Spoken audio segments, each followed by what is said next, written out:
Hey, welcome to another CI for Life podcast. It's Rick Highland, excited to bring to you the top two leadership lessons I saw in a very positive way this week. As you know, we're trying to balance that idea of employee engagement and leaders still making the right decisions to move the business forward. So many people are so worried about employee engagement, they don't make the hard decisions. And so many people make hard decisions without input and listening to their employees, and then they don't have employee ownership and buy-in to it. So saw two great examples this week of how to do it right, and it's based on some of the themes we've been talking about on these podcasts recently. But first of all, a quick shout out. 25 countries listening to the podcast lately, and this last month the downloads have been up. Let me just some of you like this when I shout out where the countries are. US number one, 38%, Canada 21%, Mexico 18%. Thank you, Mexico. Romania, first time in the top five, 7%.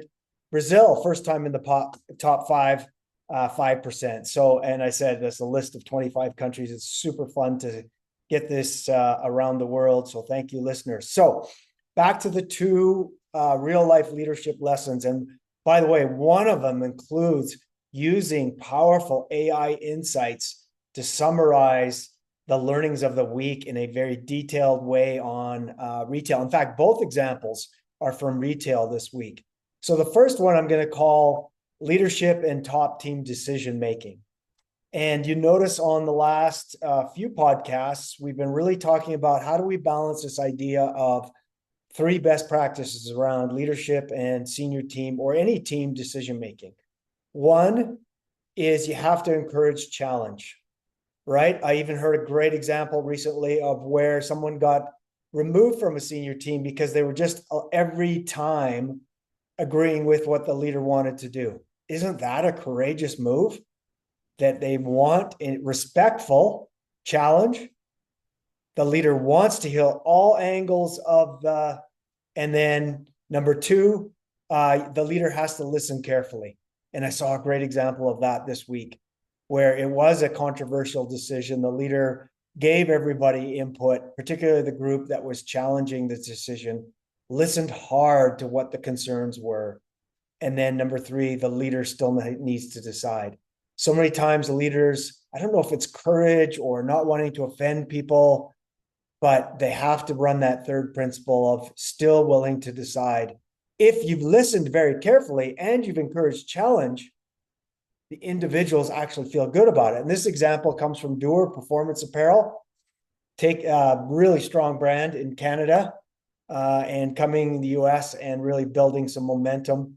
Not as big on the performance apparel side as it's denim-based products, as I've talked about before. But Gary Lennett and his wholesale leadership team, Brian and Pascal, I saw this example going on where at their quarterly, where they're going over issues and decisions for the priorities for the next quarter, they actually discussed one of the, and I'll pick they did two actually. I'll pick the easiest one to describe and maybe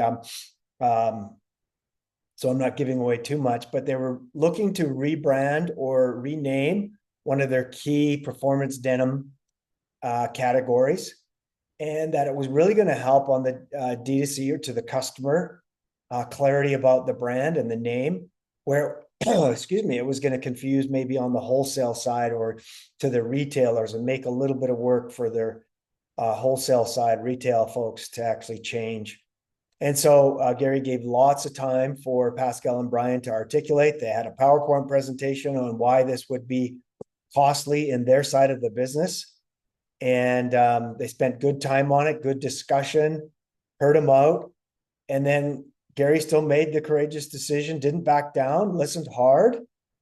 And then I asked Brian afterwards, as we were talking about effective senior team decision-making, did you feel honored and heard? Are you okay with the decision to go forward with the new name change, despite the absolutely? And there was an action on some clear comms so they could get ahead of the problem for their retailers on the wholesale side that they sell to. So it was wonderful. There was action, but Gary made the decision to go forward on it, Gary and Michael, and Brian and Pascal felt heard. So you had all three things. You had encouraged challenge, respectful challenge. You had the importance of listening hard to what they're trying to tell and what the impact will be on this change that they were looking for. And the leader still decided. They could have decided, okay, let's hold on it. Let's look at it a little bit harder, but still decided to have courage and say, I hear you. Let's do a little bit of mitigation, get ahead of it. So there's an action plan, but let's still do the naming. I thought it was a perfect top team decision. So many leaders are just backing down because it's not 100% alignment on the decision. So many leaders aren't listening hard to the challenge because I don't know if their ego can't handle it or time, stress management challenges, but all three effective decision-making criteria were evident there. So lesson number 2 that I saw out there on a real leadership challenge this week, also from retail, was in Cypress 5-Star, who runs a lot of food retail outlets. Jay Wilson is running their 13 stores in Oregon and Washington for a Five Guys brand. He's also the tech guy. This is going to come in. And I wish everybody had the courage and clarity to do exactly what he did, both with the AI tool and with what I'm going to call KPI checklists or SOPs. Many of us are trying to figure out, again, it's balancing getting ownership from the front line and really driving standardization. It's got to be key. We got to do it. We got to listen hard to the front line, agree on an SOP or a KPI checklist. And Jay has done a brilliant job as he turns around these stores in Oregon and Washington of doing this. I wish I could share. It's too much detail and maybe too confidential, but the principles are this. Jay has driven store level frontline checklists, SOPs, and I'm going to focus on the COGS side, the cost of goods sold side, which I think is critical, right? Yes, we want our sales side, and I talk about that a lot in some of these podcasts, but now let's look at the expense side this time. How do I drive clarity and detailed insights and change into cost of goods sold? And Jay Wilson and the team there in Oregon and Washington are using it brilliantly. Not only have they got store level insights on COGS, and they highlight and do a shout out on I'm getting ahead of myself. So they got detailed checklists on what exactly should be done to get good COGS, of which labor and food products in the restaurant industry are the 2 biggest contributors, right? So they break it down by store overall. You have exactly where you're ahead or behind by each food product, lettuce, bacon, meat, and by labor. You've got your estimate of where you should have been, even a theoretical maximum best. Oh my goodness, this is so good. And then they digest it so well using their AI tool, and they actually give call outs, which stores did best.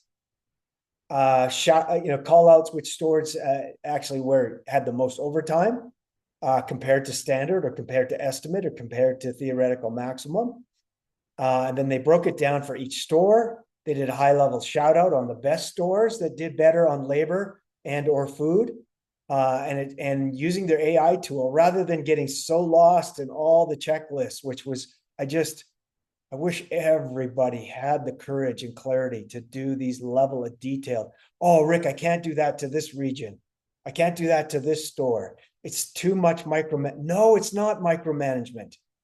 Standardization and doing positive, not just the negative, but doing who's doing really well at watching, and this kind of level of detail is what's needed.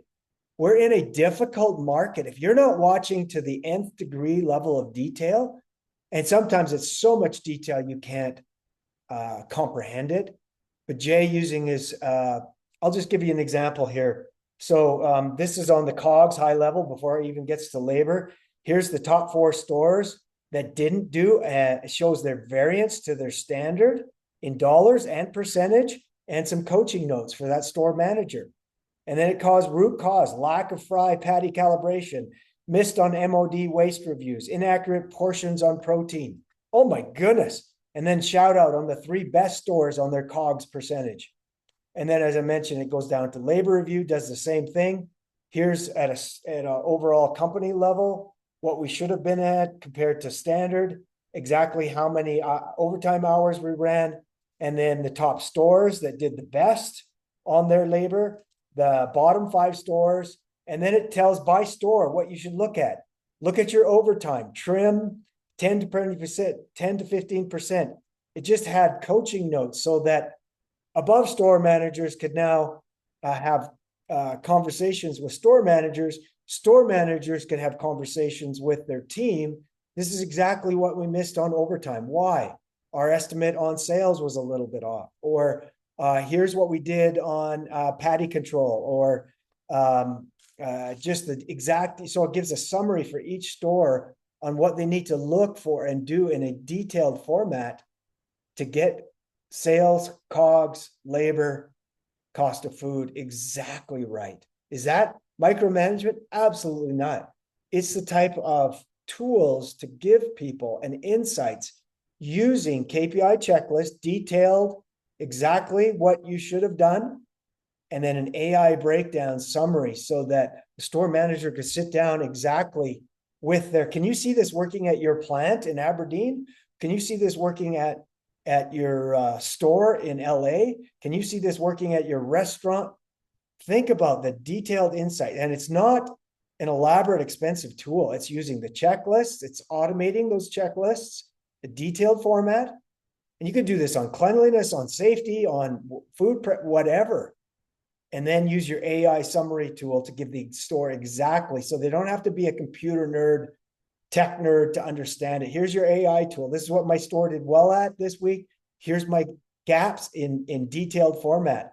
And it's really holding people accountable to using some of the tools and giving them detailed insights on how to manage. Oh my goodness. I wish every business had the courage and clarity. It is not micromanagement to use KPI detailed checklists or standard operating procedures and then give them AI summaries of what exactly they should do better. I think you sense my enthusiasm. This is exactly where we need management to go, to balance that engagement, focus, and SOPs.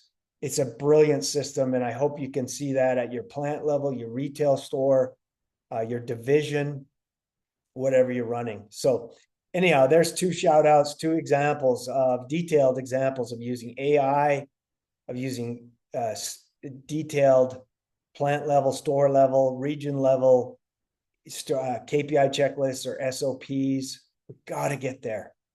And then leadership decision making. You've got to be able to listen hard, encourage challenge, and then still make the hard decisions, because you will never get consensus. That's never the objective.